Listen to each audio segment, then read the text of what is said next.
I sold the majority of my Cassava position, which comprised mostly in out-the-money calls. I still currently have a core position to play the readout because, let's be real, that dopamine hit will be different if the readout is good.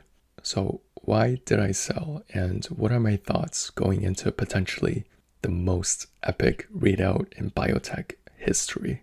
Well, there's a couple reasons I'll get to.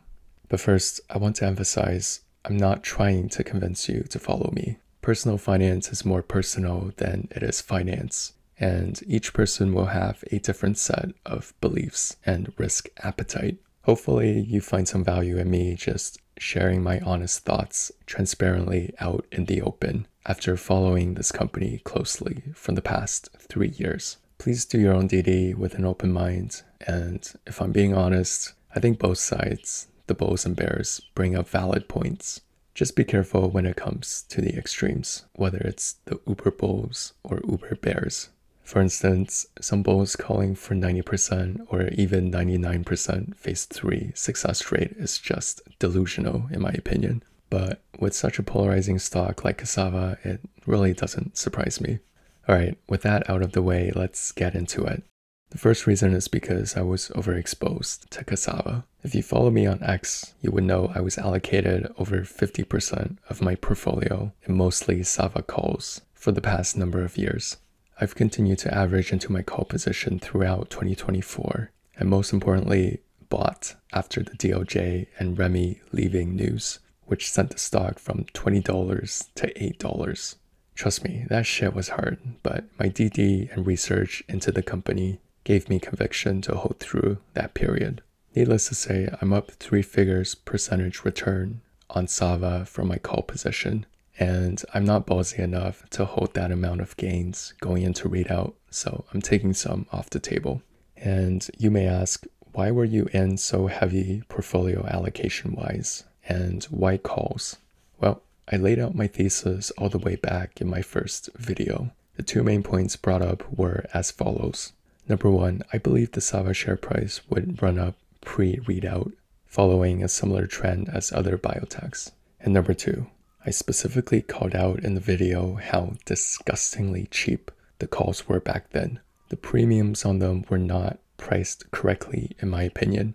For reference, the IV back then was 60%. Fast forward to today, the IV is 200 to 400%.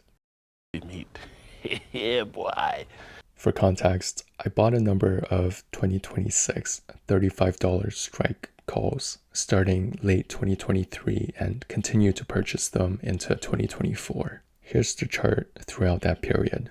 To illustrate the power of options, the share price in early 2024 was $24, which is just a tad bit lower compared to the share price today.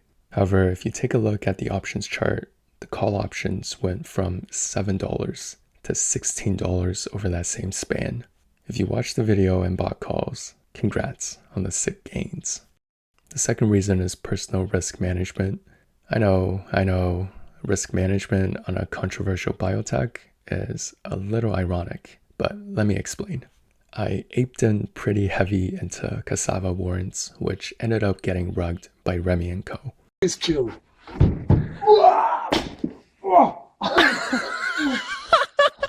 Needless to say, I lost a chunk of my portfolio from that, so I'm taking some off the table to offset that loss.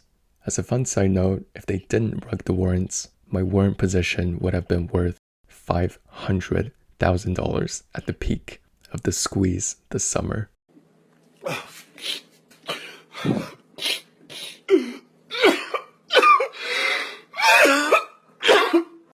I had the right thought process and foresight in determining that the warrants were priced significantly cheaper in relation to calls and had giga upside. I just didn't account for management pulling the plug on it early, despite them stating it would expire in November. Yeah, I'm still salty about that whole fiasco in case you couldn't tell. Especially now in hindsight, we know a significant chunk of that money raised from the warrants was to fund the SEC settlement. So really, if we think through this, Cassava management made oopsies, which created the $40 million settlement fine. And to pay for that, they released the warrants program, which was botched. But that aside, essentially shareholders footed the bill for oopsies management made. Nice. As a side note, I think Cassava management should give a huge thanks to the retail investor base after this whole thing is over. I truly genuinely believe if it weren't for people like Matt, the shorts may very well have gone their way and bankrupted this company way earlier. If you haven't been following the SAVA lore, you wouldn't even know about it otherwise. For example, the whole CUNY fiasco, in my opinion, had the potential to destroy the company then and there.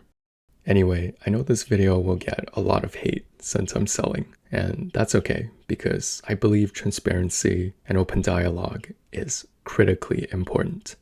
If you've been a long-time investor or someone new thinking about getting in to play the readout, please leave a comment if you have any questions. I'm happy to help. I'm also thinking about making another video on my thoughts and strategies going into the readout. Let me know if it's something you would find valuable. Cheers.